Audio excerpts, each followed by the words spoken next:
All right, third graders, today we are starting a leaf printing.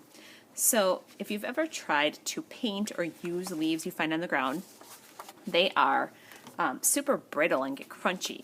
So we have these brand new awesome rubber leaves that have all the textures and all the veins in the leaf, and they're going to be perfect today.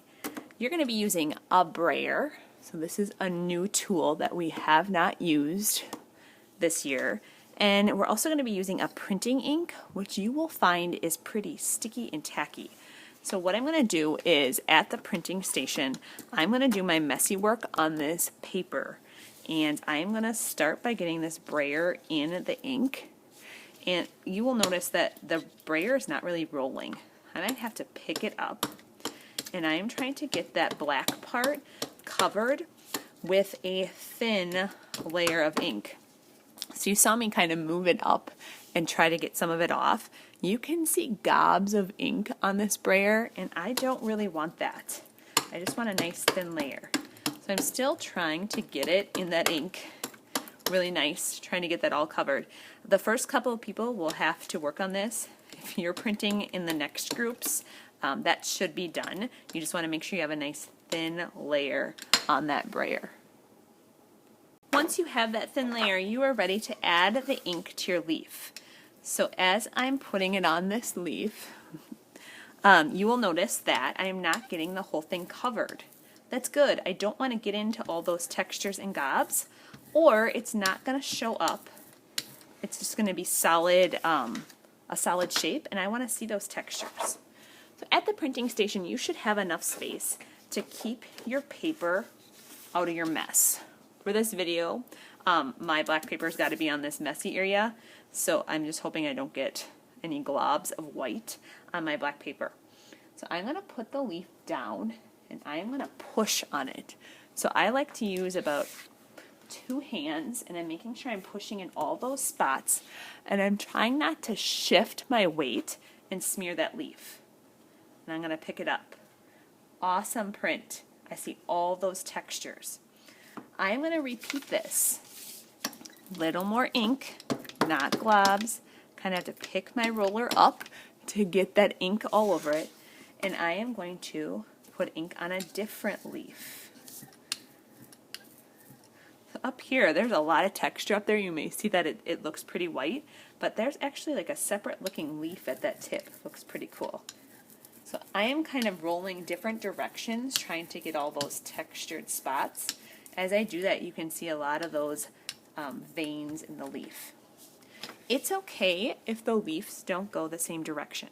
So if they're tipped upside down or they're turned differently, that's okay. I'm going to have this one laying down to the side. Again, 2 hands pushing down on those leaves. Pulling up. Pretty nice. So as I continue to work, I want to fill up those spaces. If you are left with some black spots in between your leaf, you're going to take a sponge, and I am getting just a little bit of ink on that sponge, and I am going to stamp really lightly in between those leaves just to get kind of a texture that we will be able to add color to next time. So I'm going to do that in between my leaves. A finished example is going to kind of look like this, where you see leaves and you see a little bit of that sponge texture. This one maybe has a little bit too much, but I think I'm on the right track with this example. As I'm finishing up with this sponge around the edges, you can probably see in the camera that I have 1, 2, 3, 4 big leaves, and then these 2 I kind of had to go off the edge, which is great. So I have some turned, some upside down, some going off the edge. And this sponge area I'm doing super, super light. I don't want big globs. And this also helps to cover up any maybe fingerprints that you accidentally got on your project. After this, it's going into the drying rack, and you're probably going to need to wash your hands. We are going to start to add color to our leaves. So this is a little bit trickier than any kind of coloring project that we have done. We want to make the leaves look realistic. So during autumn time, leaves are changing colors, which means your leaves could really be any color. I'm going to start with this is a reddish orange, and next to the reddish orange, I want to do a little mixing with a color that is right next to it or 2 hops away. So I have this reddish orange, and now I have an orange. So they're really close together. They're going to blend nicely.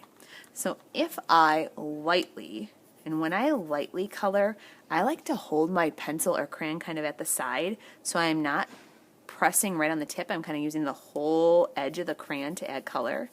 So I'm going to just do this little part right here. I am coloring lightly on that white area, and when I blend colors, they go right on top of each other. And I get that really nice color blended look.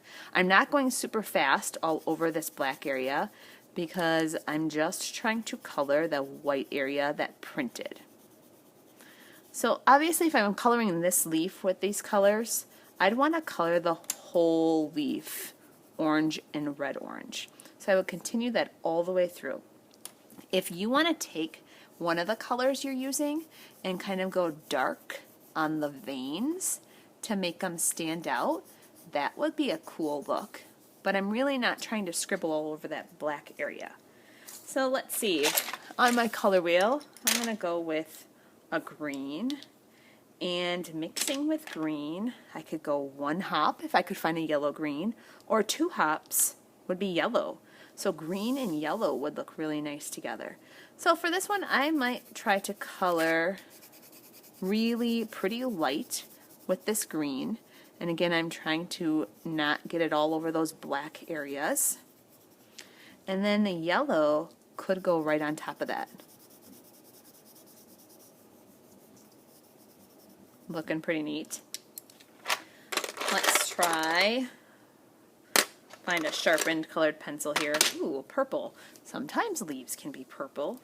And next to purple, I don't know if I've ever seen a blue leaf. I've definitely seen some get more reddish in color. So let's see what purple and red look like. What if I colored with this red towards the top of the leaf? So I'm just trying some different ways on mixing these colors. And maybe at the bottom, my colored pencil just broke. I'm going to go sharpen. Okay, my nice sharp purple. I am going to blend this leaf. So I see more of that purple color at the bottom blending into the red color. So they can go on top of each other. You could use one to do darker in spots like the veins, or you could have your color blending start with a color and end with a color. When I look at this finished example, the leaves look realistic, like they just fell off a tree. I even added some color in the background, and I did that with blue because I knew I would not use blue on a leaf, so that would kind of add a little bit of a contrast, which means it looked a little different. Today, don't rush through this. Take your time, experiment with that color blending. Remember, there's lots of ways to color blend, and you can see them in this example.